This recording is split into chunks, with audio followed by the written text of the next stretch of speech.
As we begin our time together this morning, we pause to honor the land on which we gather. For countless generations, this place has been home to the Western Abenaki people. We recognize their enduring relationship with the land, past, present, and future. And we acknowledge the legacy of displacement and resiliency that continues today. We understand that gathering here comes with both privilege and responsibility. May we honor the Abenaki people by committing ourselves to justice, stewardship, and care for the earth and for one another. Good morning, I'm Leah Greenberg, and my pronouns are she and her, and I am today's worship associate. Hi. On behalf of the entire worship team, I extend an enthusiastic and loving welcome.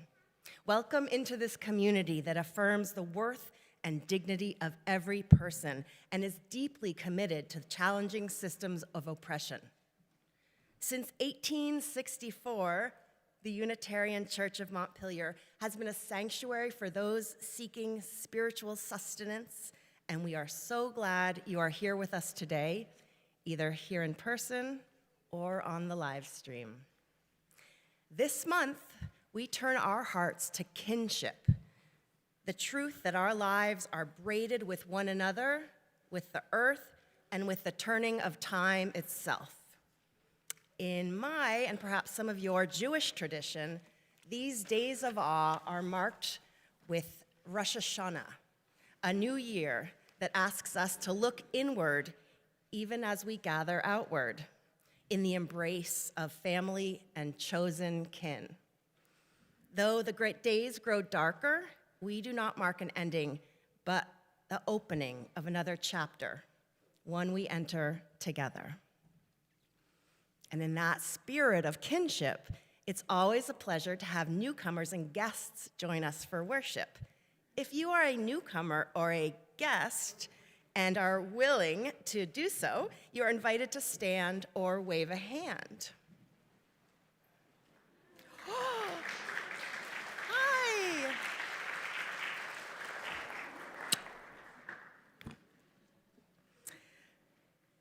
Welcome.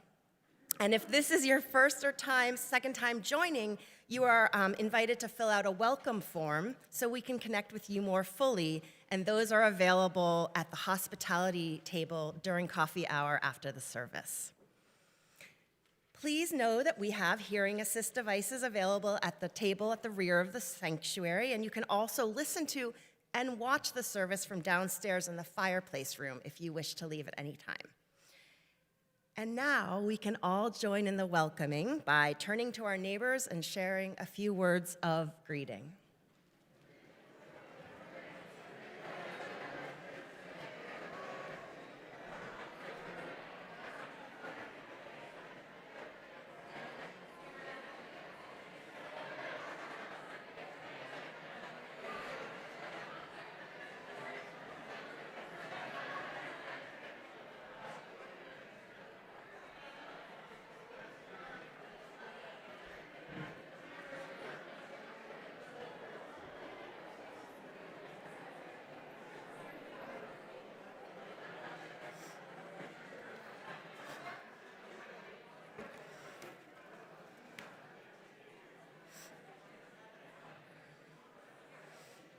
Thank you for filling this sanctuary with your warmth. Yes. And if you want to continue talking, please stay after the service for coffee hour. And if you'd like to speak with someone else, if you have a concern on your mind or heart or would like to connect with someone more fully, we have a member of our lay pastoral care ministry team available right here in the sanctuary. And today, that is Denise Bailey, and there she is. Thank you, Denise. And now, let us make sure our cell phones are silenced. Take a deep breath as we enter more deeply into our time of worship with the prelude.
The full, lush earth hovers in balance, equal parts day and night.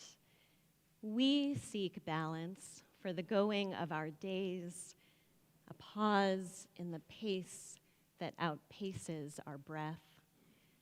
For just a few moments, can we too hover in balance, awaiting the settling darkness, awaiting the dawning of a new light and a new year, unfolding into the changing seasons of the days and of our lives.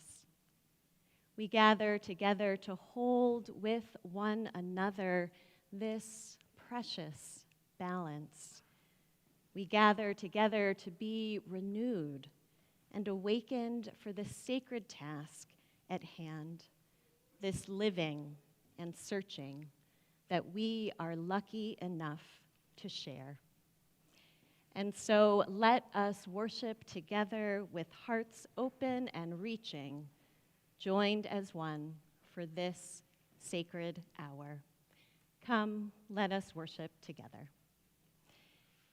And I invite you to rise in body or spirit for our opening hymn, number 134 in the gray hymnal, Our World is One World.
And now let us light the chalice, symbol of our Unitarian Universalist faith. This morning, it is my excited honor to welcome the Hartman family to light the chalice. As they do, I invite you to light a chalice at home if you have one nearby. Hi, guys. This is what you'll say. We light this flame, an enduring symbol of our collective commitment to lead with truth and compassion.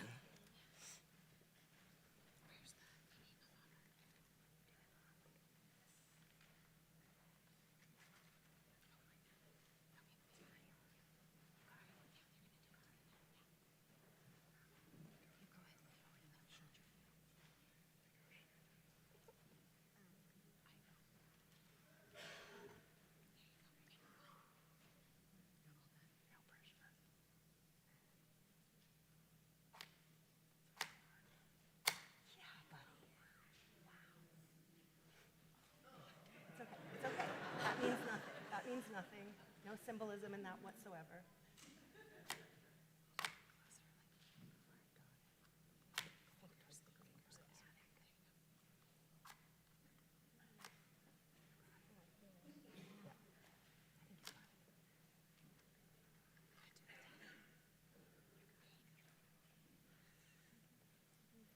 Perseverance. Exactly, grit.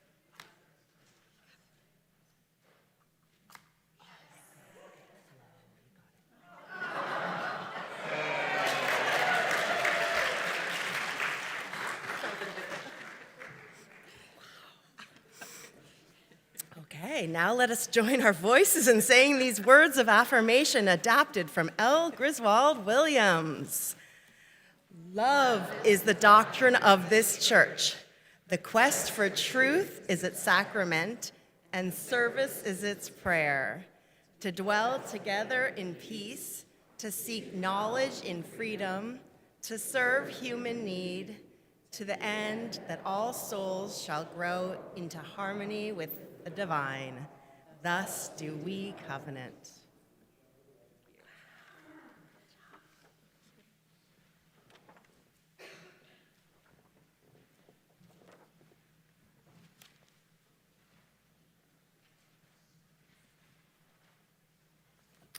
Good morning.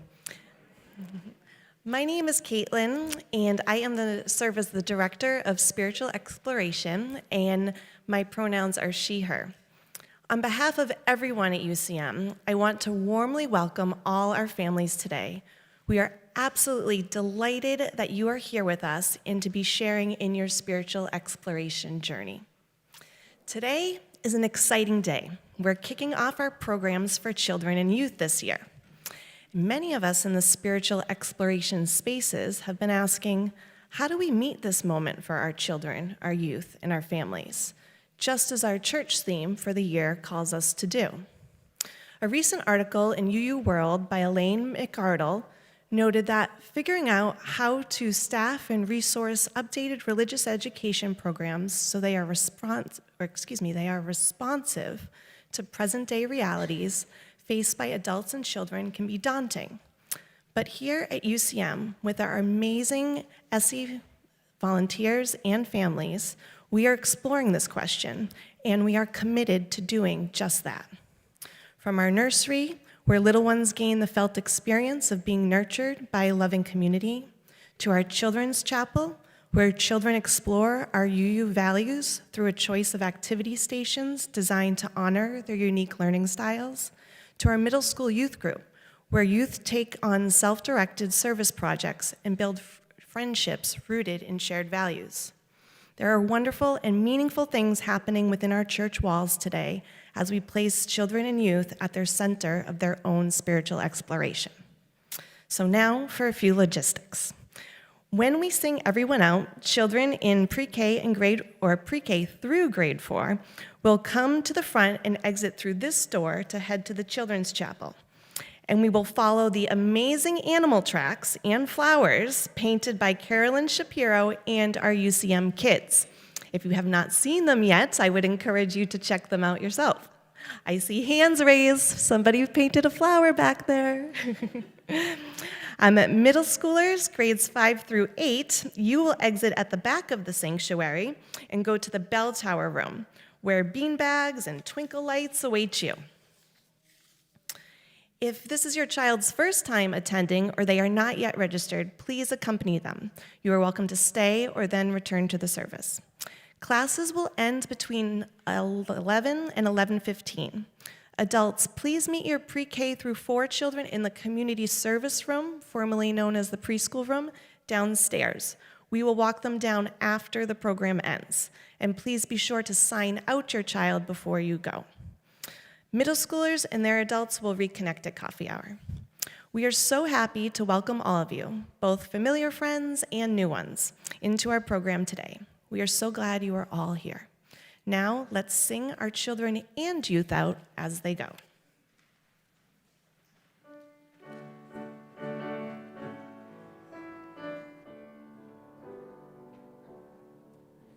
As you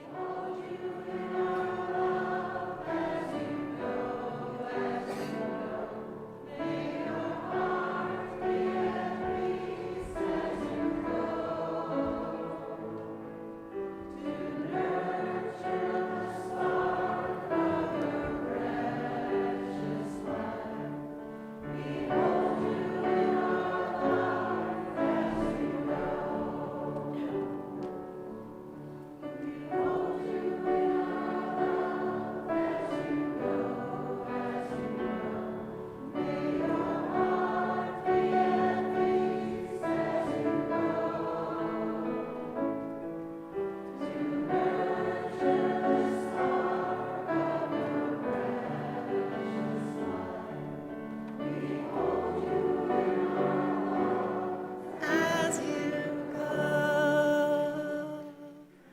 Wow, you sound really beautiful. And it's only our second week back together. It is truly a joy to be part of such an active community. And here are just 2 announcements.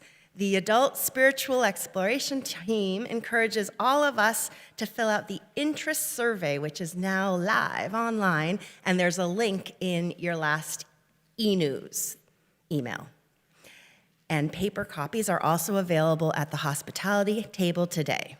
This is your chance to tell us which of the many possibilities, from writing a sermon to taming your cell phone, actually you find intriguing and compelling. And the sooner you fill out the survey, the sooner those programs can start. So go ahead, do it today.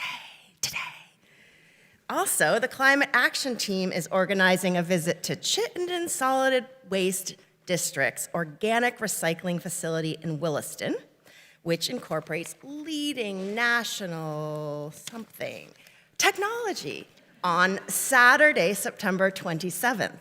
Join us. You can sign up downstairs with Peter Watt during coffee hour. And as always, we invite you to learn more about what's happening in our community by consulting the e-news, which comes out every Friday, and it's always available on our website. And it's now our opportunity to participate in the spiritual act of giving for those who are able. Our gifts freely given allow us to practice Unitarian Universalism within and beyond our congregation. Each month, through the UCM Community Pouch Program, we share part of our collection with an important church fund or a community organization aligned with our values. I personally, you're all moving already, but listen up.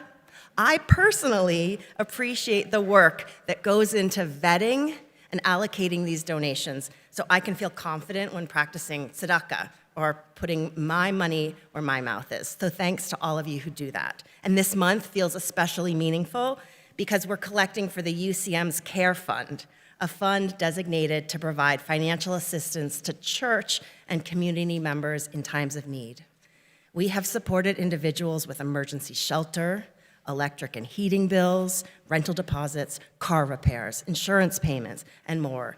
And the requests over the past several months have been numerous, and the Care Fund is depleted. So your generosity makes it possible for UCM to continue to serve human need. And half our cash offerings will go to the pouch recipient, and the other half will directly support the mission and ministry of this congregation. And if you haven't already, please find the offering pouches on the aisles on the side and pass them towards the center. We are so grateful to each and every one for your generosity in its many forms. Your offering will now be received.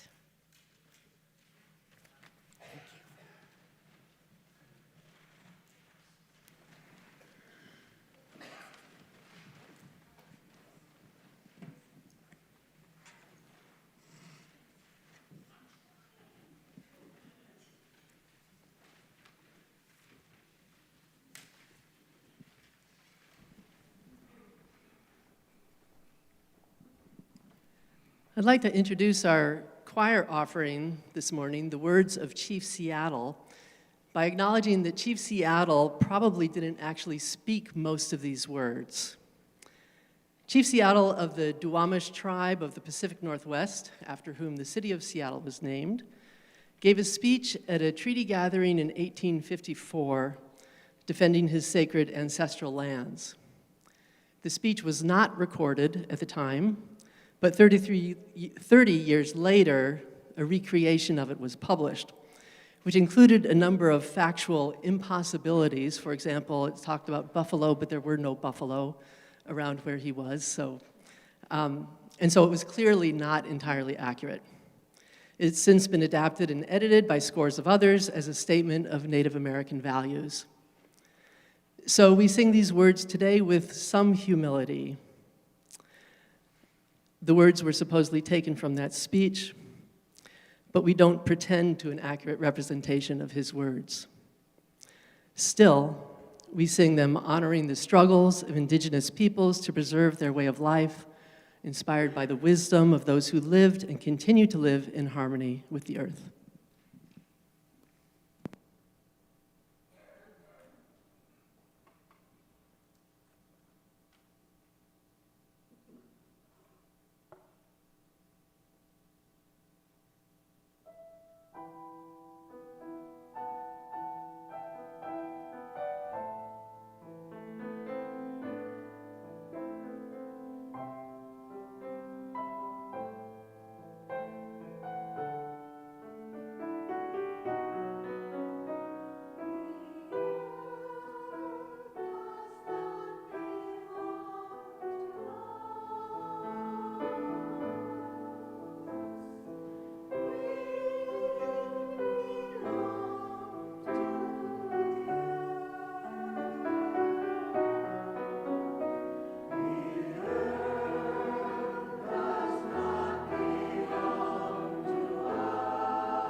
Your financial gifts, so generously offered today, are received with deep gratitude for the difference that they allow us to make for one another in this community and in our broader community. Thank you.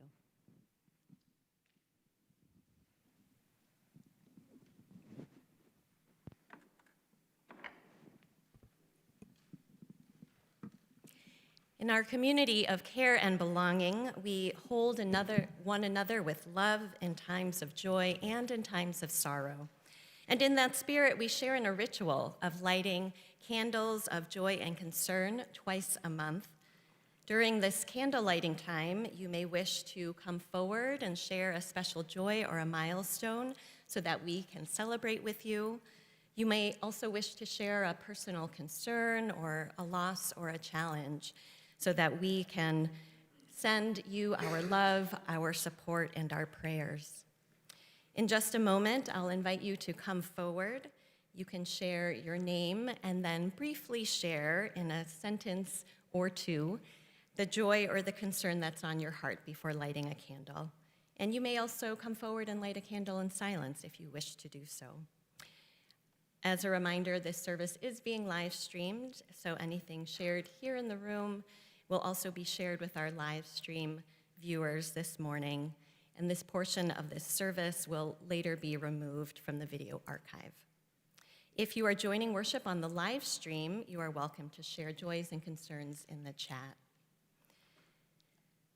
As we begin, let us acknowledge the grief and the anxiety that is present in this time of political and social turmoil in our country, as we grapple with political violence and policies that are harming our communities and the planet.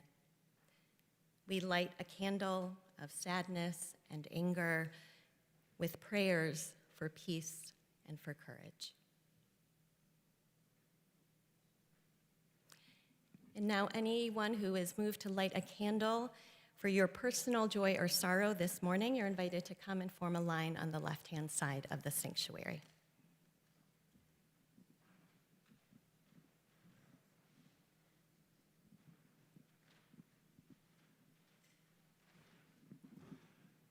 I light a candle for my sister. Thick and thins.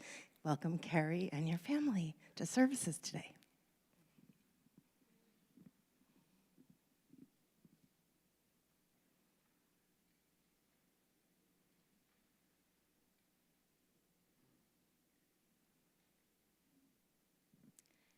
And we light one final candle for all of those joys and concerns we're holding in the silence of our hearts this morning.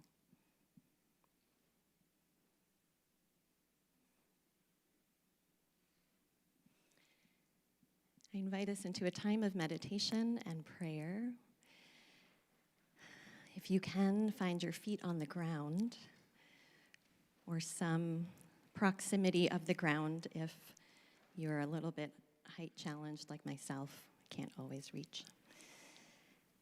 Feel yourself held wherever you are, however your body is, seated, standing, lying down. And if you care to, you might place your hand on your heart.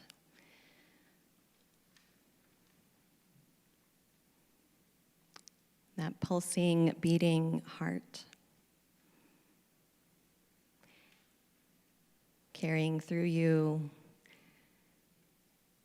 the blood that sustains life.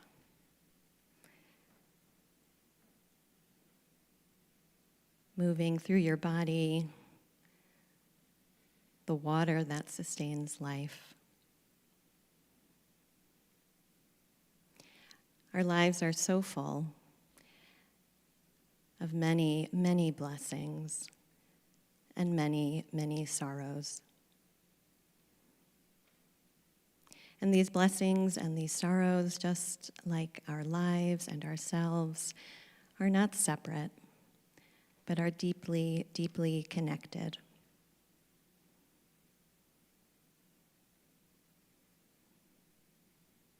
So we can know ourselves as kin to one another, connected to one another simply by virtue of being on this beautiful earth.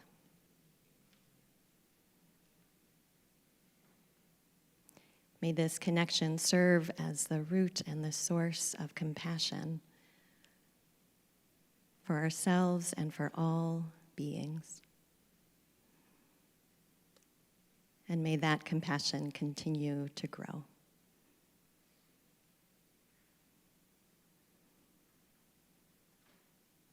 And let us join now in a few moments of quiet meditation together.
For our reading, I share with you a poem from Gitanjali by the Bengali poet Rabindranath Tagore, published in 1912.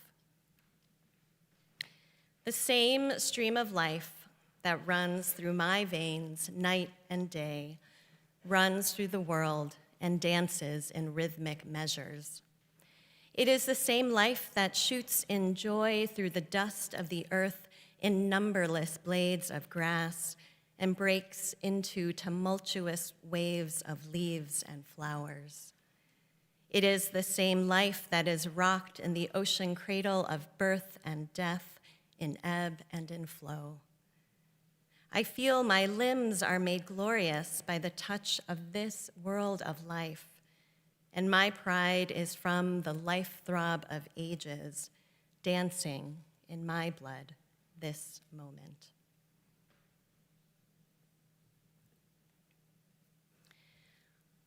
According to the stories passed from generation to generation among the Haudenosaunee people of North America, there was a time when the Great Spirit and Sky Woman lived far, far away among the sky people.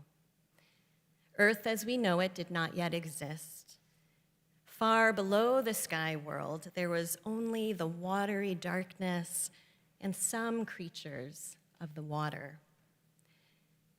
In different versions of the story, the Great Spirit sent Sky Woman on a journey to the world below. She peered into a hole from the sky world, her belly full of life and her hands full of seeds. She went down through the hole, and as she fell toward the waters, the animals could see her, and they began to worry.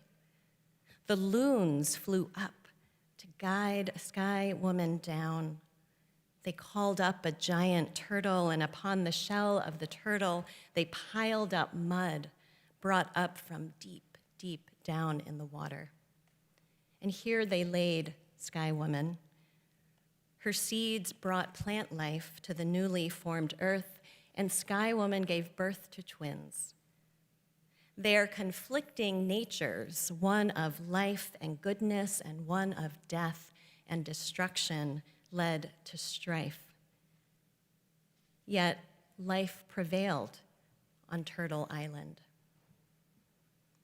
In another creation story from the ancient Near East, one that is perhaps more familiar to many of you here, God created the world in an orderly fashion over 6 days, starting with day and night, then sky, earth, and waters, plants and trees, sun and moon, fish and birds, four-legged animals and creeping ones. And finally, God created humans in God's image and deemed all that God had created to be good. And God entrusted humans to be protectors of all creation. They started their lives in a paradise nestled between rivers and full of life, but they were not able to live in that paradise for long. In this story, there is also strife, rules not followed, violence. And life was not easy, but life continued, and God reminded the people again and again of their duty to care for all that God had created. These stories and the interpretations of them over many, many years have invited our ancestors, and now us today, to consider the relationship between humans and the earth and humans with one another. What role do we have in creating and tending? Do plants and animals serve the needs of humanity? Or does humanity serve and steward plant life and animal life? Or is there another non-hierarchical way to relate to other creatures of this planet? In the book Restoring the Kinship Worldview, Wahingpe Topa, also known as Four Arrows, and Dr. Darcia Narvaez lay out a stark choice. They write, "We adopt the idea that there are only two observable essential forms of assumptions or worldviews to choose from today. One has us as creatures that are intrinsically part of nature, physically and spiritually. The other has us separated from nature, also physically and spiritually. We are at a point where either/or decisions must be made regarding which way of understanding our place in the world will best serve life systems. For us and many other scholars," they write, "the choice is clear because the indigenous worldview has proven itself over thousands, if not tens or hundreds of thousands of years." These indigenous thinkers urge us to examine the worldviews that shape our relationships to the earth writ large and to the animals, plants, and all life with whom we share this planet. This worldview is the same one expressed in the words of Rabindranath Tagore that I shared earlier. The same stream of life that runs through my veins runs through the world. Now, on the surface, it might seem that it's pretty easy to adopt this worldview, that we are intrinsically part of nature. We've been singing about it all service. Here in Vermont, we're a lot more oriented towards recognizing our interdependence with the earth than in other places, other parts of the country or world. However, I find the implications of such a worldview to be incredibly challenging, particularly in a society shaped primarily by Western philosophy and religion, which has placed humans at the center of existence. When I was on a silent meditation retreat recently, I noticed that all around the retreat center, there were these small containers, kind of like small plastic Tupperware, tucked into windowsills and in the corners of rooms. And the containers had instructions on them indicating that they were to be used to transport any insects that were found indoors to the insect's natural habitat outdoors. And presumably this was to be done rather than squashing the bug, as might be one's instinct. Well, one day I was doing my walking meditation and I noticed one of my fellow retreatants passing by, walking slowly but with his arms lifted as he carefully and without breaking out of his meditative state, carried one of those containers to the front door. And I have to say, instinctively, I found the scene to be ridiculous. It was not that often that I had seen another person so intently and so slowly moving a bug outside. And only after days of slowing down myself and tuning in did it make more sense. Reflecting on the incident more deeply, I realized that the humor of it for me came from turning an anthropocentric worldview on its head.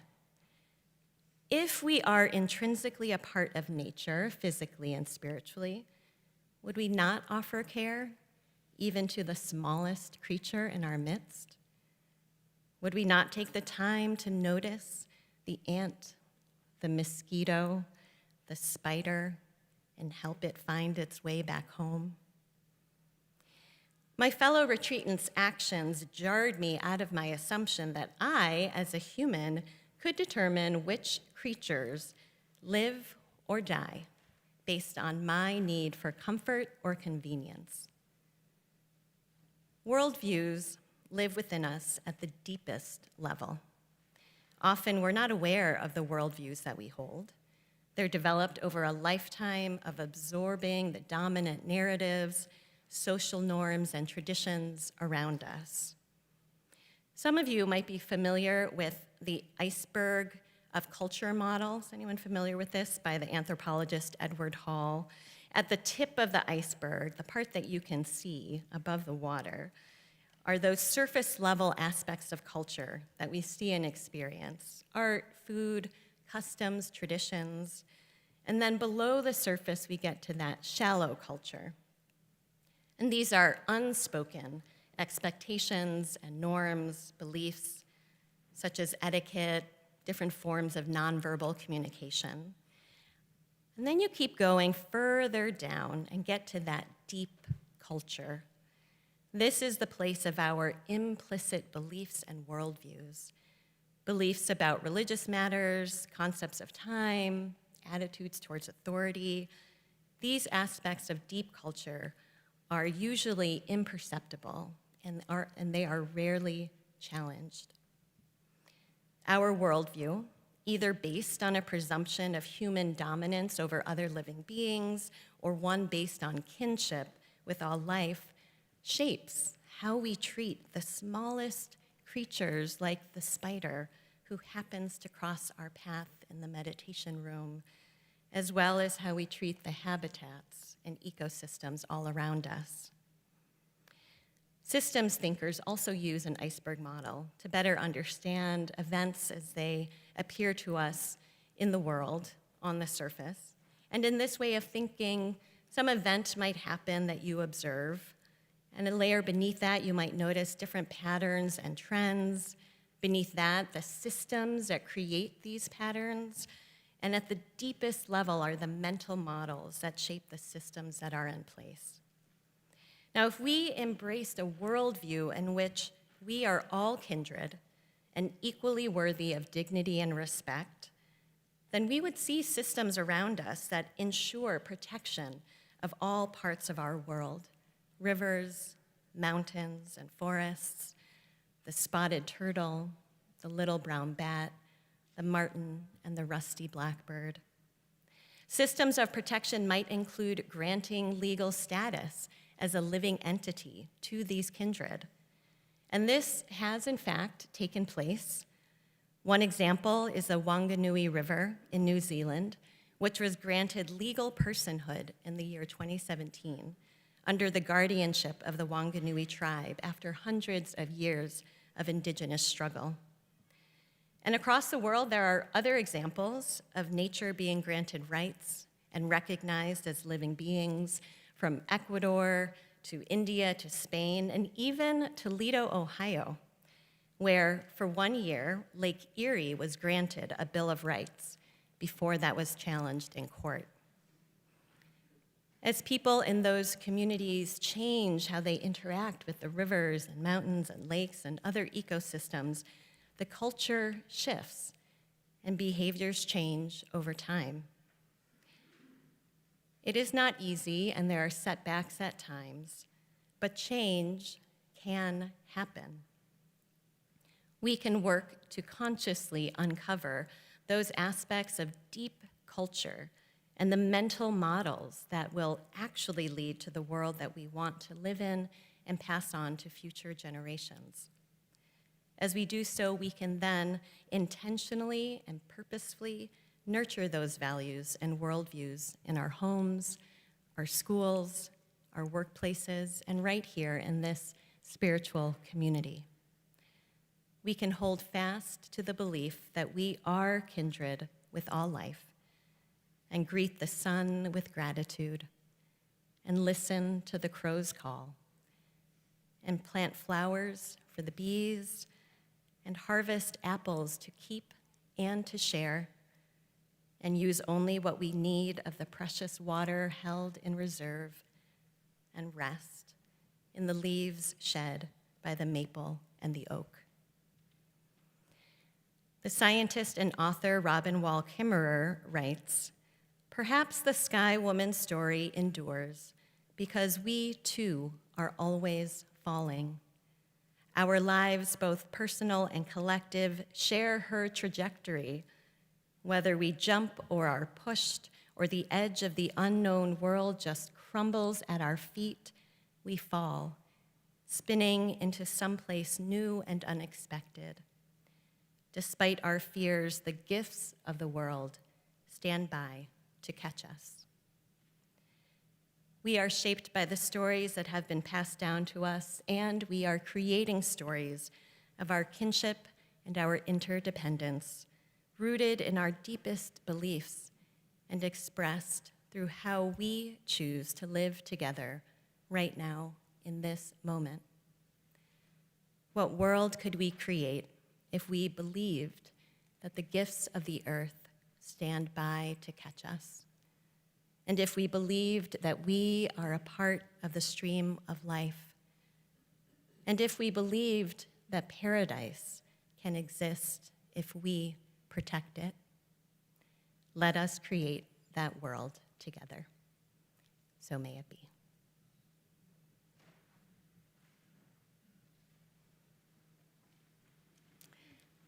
I invite us to join in our closing hymn, which will be "For the Beauty of the Earth."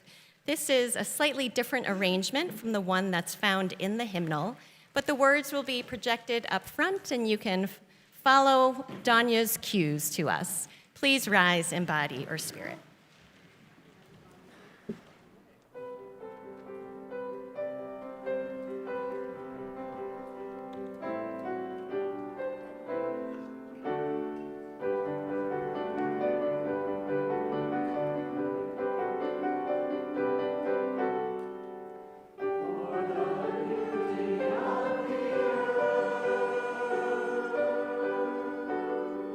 For the splendor of the sky.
As we draw our service to a close, we extinguish the chalice and carry within each of us its healing flame, the warmth of community, and the spark of hope into each day and the week ahead.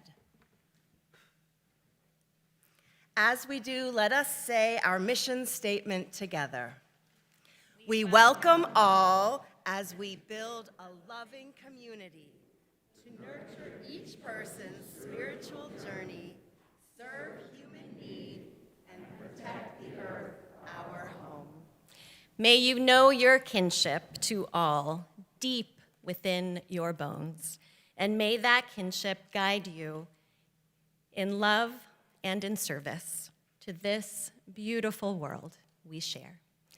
And we conclude our service with the postlude.